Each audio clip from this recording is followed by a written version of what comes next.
Burkina Faso's military chief, Ibrahim Traoré, recently sent his top generals to Rwanda, which has had a new military leader for the past 23 years. After Niger, Burkina Faso, and Mali formed an alliance, nobody anticipated Rwanda would join the Sahel military chiefs. This is because one of the most powerful African presidents is Paul Kagame, the leader of Rwanda.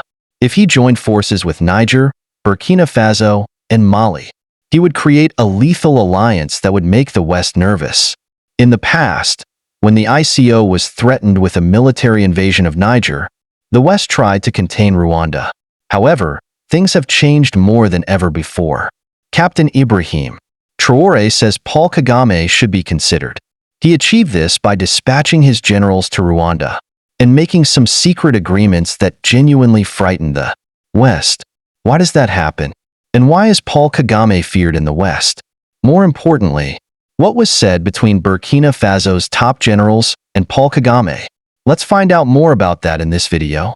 Brigadier General Celestin Simpour, the Chief of General Staff of the Burkina Faso Armed Forces, traveled to Rwanda this month with his entourage in order to pay tribute to the victims of the 1994 genocide against the Tutsi. He spent the afternoon of the trip to the Kigali Genocide Memorial. He also visited the Campaign Against Genocide Museum in the Parliament building. However, these excursions to historical locations were all organized. It was clear that rather than paying respects, the Chief of General Staff had come to discuss some of the most significant issues.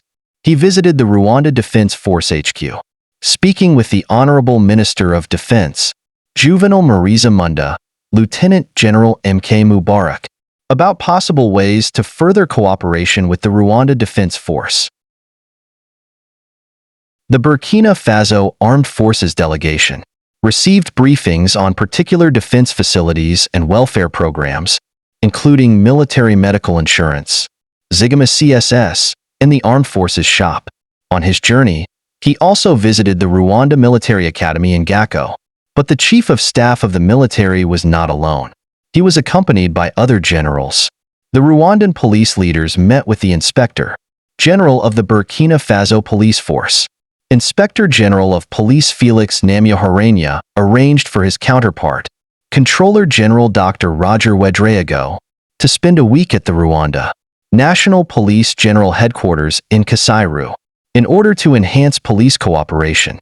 IGP Namuharanya expressed gratitude for the visit and outlined Rwanda's achievements in police since its establishment 23 years ago.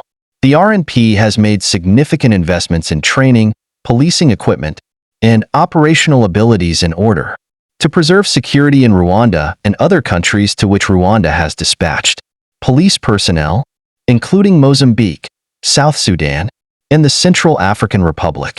By sharing viewpoints and experiences on a variety of police-related themes, the visit reinforced the foundation for a strong partnership in addressing law enforcement concerns. Controller General Wedraogo said he wished to learn from Rwanda's contributions to security and progress, and commended the country's outstanding police efforts. The Chief of the Burkina Faso Police visited a number of RNP departments and units, including training centers and colleges. The tour's goal was to foster mutual understanding and collaboration between the police forces of Burkina Faso and Rwanda. Brigadier General Celestin Simpour and his party visited important locations such as the Rwanda Defensive Force Headquarters and the Kigali Genocide Memorial to learn more about Rwanda's welfare initiatives. Could this collaboration, with Traore'S goals and Kagame's influence, change the geopolitical landscape of Africa?